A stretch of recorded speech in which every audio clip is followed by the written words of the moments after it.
नमस्कार। आज हम एक खास मुद्दे पर बात करने वाले हैं।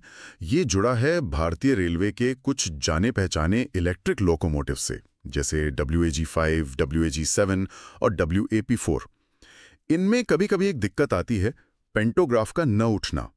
पेंटोग्राफ मतलब वो हिस्सा जो छत पर लगी बिजली की तारों से OHE से लोगों को कनेक्ट करता है। जी हाँ, और ये कनेक्शन बहुत जरूरी है। और हमारी आज की ये जो चर्चा है, इसका आधार है एक अनुभवी लोको पायलट राजू कुमार जी के नोट्स। उन्होंने बहुत बारीकी से लिखा है कि ये समस्या क्यों आती है और इसे कैसे ठीक किया जा सकता है। तो आज हम यही समझने की कोशिश करेंगे कि पेंटोग्राफ क्यों अटक जाता है और लोको पायलट इसे ठीक करने के लिए क्या-क्या करते हैं। चलिए शुरू करते हैं। बिल्कुल। देखिए, पेंटोग्राफ के बिना तो लोको चल ही नहीं सकता। उससे पावर कहाँ से मिलेगी? अगर ये नहीं उठा तो मतलब ट्रेन जहाँ की तहाँ खड़ी रह जाएगी। सोचिए कितना बड़ा इश्यू हो सकता है ये। हाँ, ये तो है। इसीलिए लोको पायलट्स के लिए जानना बहुत जरूरी हो जाता है कि ऐसी सिचुएशन में क्या करना है। ये सिर्फ टेक्निकल बात नहीं है, रेलवे का पूरा ऑपरेशन इस पर डिपेंड करता है। सही कहा। तो राजू कुमार जी के नोट्स पर वापस आते हैं। वो पहली सिचुएशन बताते हैं जब MCPA मतलब बेबी कंप्रेसर वो चल ही नहीं रहा होता। ये MCPA क्या चीज़ है और इतना ज़रूरी क्यों है? हाँ, MCPA मतलब mini compressor for pantograph and air blast circuit breaker. छोटा सा सहायक कंप्रेसर होता है ये। आप इसे ऐसे समझिए जैसे लोकोमोटिव का स्टार्टर हो, हवा के दबाव के लिए। जब लोको बंद होता है तो मेन हवा टैंक, जिसे MR कहते हैं, उसमें प्रेशर होता नहीं है। अच्छा। अब पेंटोग्राफ को ऊपर उठाने के लिए और सर्किट ब्रेकर मतलब DJ उसको बंद करने के लिए शुरू में थोड़ी हवा चाहिए। MCPA वही शुरुआती प्रेशर बनाता है। एक बार DJ लग गया, मेन कंप्रेसर यानी MCP वो चलने लगता है, फिर वो हवा बनाने का काम संभाल लेता है। तो अगर MCPA ही नहीं चलेगा तो कहानी शुरू ही नहीं हो पाएगी। समझ गया। मतलब इसके बिना वो पहला पुश ही नहीं मिलेगा पेंटोग्राफ को। तो अगर पायलट देखता है कि MCPA चल ही नहीं रहा, तो वो कहाँ से शुरू करेगा जांच? क्या सीधा MCPA को ही देखने लगेगा? नहीं नहीं, सीधा MCPA पर नहीं जाते। पहले कुछ बेसिक चीजें देखते हैं, एक सिस्टमैटिक तरीके से चलते हैं। सबसे पहले ये पक्का करते हैं कि MCPA तक बिजली पहुंच भी रही है या नहीं। बिजली? मतलब बैटरी वगैरह? हाँ बिल्कुल। तो इसके लिए वो 3 मुख्य चीजें देखते हैं। एक तो बैटरी का मेन स्विच HBA, वो 1 पर है या नहीं। ठीक है। दूसरा, बैटरी में वोल्टेज काफी है। ज़ूबा स्विच दबाकर देखते हैं, कम से कम 85 वोल्ट तो होना ही चाहिए। Okay, 85 volt. और तीसरा, बैटरी सर्किट का एक फ्यूज होता है, CCBA फ्यूज, वो ठीक है या उड़ गया है। अगर वो उड़ गया है तो उसे बदलना पहला काम है। मान लीजिए फ्यूज बदला और वो फिर से उड़ गया, ये तो कुछ गड़बड़ लगती है। शॉर्ट सर्किट जैसा कुछ? हाँ बिल्कुल सही पकड़ा आपने। अगर फ्यूज बार बार उड़ रहा है तो ये अक्सर कंट्रोल सर्किट में अर्थ फॉल्ट का सिग्नल होता है। मतलब कहीं कोई तार बॉडी से टच हो रही है। ऐसी इमरजेंसी सिचुएशन के लिए नोट्स में एक तरीका बताया गया है। होबा नाम का एक नाइफ स्विच होता है, उसे ऑफ करके फिर फ्यूज बदलते हैं। होबा स्विच ऑफ करने से क्या होता है? वो फॉल्ट ठीक हो जाता है क्या? हाँ, नहीं, फॉल्ट ठीक नहीं होता। ये उससे टेम्परेरीली मतलब कुछ देर के लिए बाईपास कर देता है। समझे, एक तरह का जुगाड़ है ताकि सर्किट पूरा हो जाए और MCPA को चलाने की कोशिश की जा सके। अच्छा। मकसद ये होता है कि ट्रेन खड़ी ना रहे। लेकिन हाँ, ये परमानेंट सोल्यूशन नहीं है। बाद में फॉल्ट ढूंढकर ठीक करना ही पड़ता है। ये रेलवे ऑपरेशन की एक हकीकत है। कभी कभी आगे बढ़ते रहना पहली प्रायोरिटी होती है। ये दिलचस्प है। तो बिजली सप्लाई पक्की हो गई, अर्थ फॉल्ट का भी एक अस्थायी हल देख लिया है। इसके बाद क्या? इसके बाद देखते हैं कि कहीं MCPA के तार तो ढीले नहीं है, या जो स्विच MCPA को चलाता है, ZCPS स्विच, वो ठीक से काम कर रहा है। कभी कभी उस स्विच को 2-3 बार ऑन ऑफ करने से ही कांटेक्ट ठीक हो जाता है। अच्छा, ऐसा भी होता है? हाँ, और आखिर में MCPA के अंदर जो कार्बन ब्रश होते हैं, उन्हें भी चेक करते हैं, कहीं वो ढीले तो नहीं पड़ गए। ये सब बेसिक जांच है। ठीक है। तो ये हुआ पहला केस जहां MCPA ही बंद था। अब आते हैं दूसरी स्थिति पर। नोट्स कहते हैं MCPA तो चल रहा है, लेकिन RS प्रेशर या PR प्रेशर, जिसे आपने पेंटो रिजर्वायर प्रेशर कहा था, वो बन ही नहीं रहा। अब यहाँ क्या गड़बड़ हो सकती है? हाँ, ये सिचुएशन थोड़ी और ट्रिकी हो सकती है। MCPA चल रहा है, मतलब वो हवा तो बना रहा है, लेकिन वो हवा या तो पेंटोग्राफ उठाने वाले टैंक RS या PR टैंक तक पहुंच नहीं रही। या फिर लीक हो रही है कहीं से। एग्जैक्टली या पहुंचते ही लीक हो जा रही है। और ये आरएसपीआर प्रेशर ही है जो असल में पेंटोग्राफ को ऊपर उठाता है और डीजी को बंद करने में मदद करता है। तो अगर प्रेशर बन ही नहीं रहा तो हवा कहीं रास्ते में ही गायब हो रही है।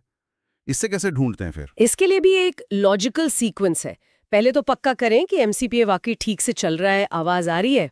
फिर देखें कि दोनों कैब में पेंटोग्राफ सिलेक्टर स्विच 0 पर है, मतलब बंद है। सबसे कॉमन वजह होती है लीकेज, हवा का रिसाव। तो पायलट को बहुत ध्यान से सुनना और देखना पड़ता है, कहीं एमसीपीए के सेफ्टी वॉल से ही तो हवा नहीं निकल रही, या फिर किसी टैंक या पाइप के ड्रेन कॉक, मतलब पानी निकालने वाले छोटे वाल्व, वो कहीं खुले तो नहीं रह गए। एक आरएल कॉक होता है जो आरएस टैंक में हवा जाने देता है, वो खुला है या नहीं, ये सब चेक करना होता है। और अगर मान लीजिए कोई लीकेज मिल ही नहीं रहा या मिल भी गया तो उसे बंद नहीं कर पा रहे हैं, तब यहीं पर नोट्स एक बहुत इंपॉर्टेंट स्टेप बताते हैं। WAG-5, WAG-7 जैसे लोको में एक R1 कॉक होता है, उसे बंद करके देखने को कहा जाता है। R1 कॉक बंद करने से, ये तो सुनने में थोड़ा उल्टा लग रहा है। रास्ता बंद करने से प्रेशर कैसे बनेगा? हाँ, ये सुनने में थोड़ा अजीब लग सकता है, पर इसका एक लॉजिक है। देखिए, कभी-कभी एक नॉन रिटर्न वाल्व होता है, NRV, वो खराब हो जाता है। तो होता क्या है कि एमसीपीए जो हवा बना रहा है वो पीआर टैंक में जाने के बजाय पीछे की तरफ लीक होकर दूसरे टैंकों में जाने लगती है, जैसे कंट्रोल रिजर्वॉयर में। R1 कॉक इस उल्टे रास्ते को बंद कर देता है। अच्छा, तो अगर R1 कॉक बंद करने पर पीआर प्रेशर बनने लगता है तो कंफर्म हो जाता है कि दिक्कत NRV में ही है। समझ गया। तो ये एक तरह से डायग्नोसिस का तरीका है, प्रॉब्लम को पहचानने का। और अगर इससे भी बात नहीं बनी, R1 बंद करने पर भी प्रेशर नहीं बना, अगर तब भी प्रेशर नहीं बनता, तो नोट्स एक और कदम बताते हैं। R1 और RAL दोनों कॉक बंद कर दो। दोनों? हाँ, दोनों। अब एमसीपीए चलाओ।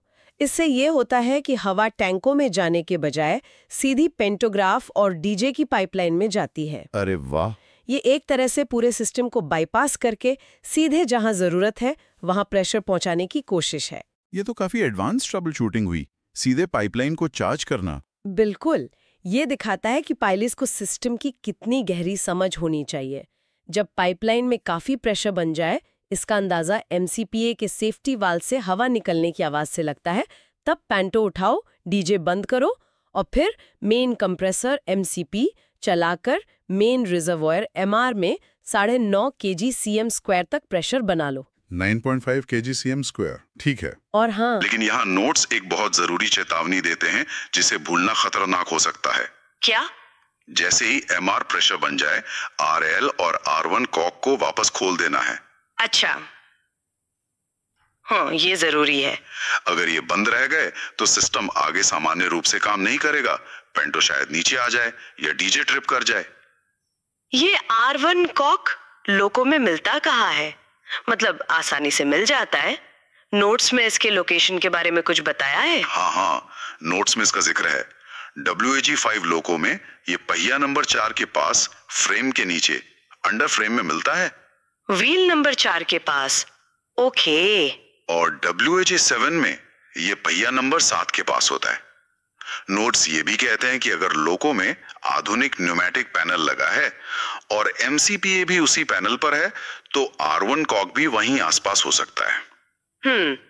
एक और संभावित जगह कैब नंबर 1 का मिडिल लॉकर बताया गया है। तो लोकेशन जानना जरूरी है ताकि जरूरत पड़ने पर इसे ऑपरेट किया जा सके। बिल्कुल। चलिए, अब तीसरे और आखिरी सिनेरियो पर आते हैं।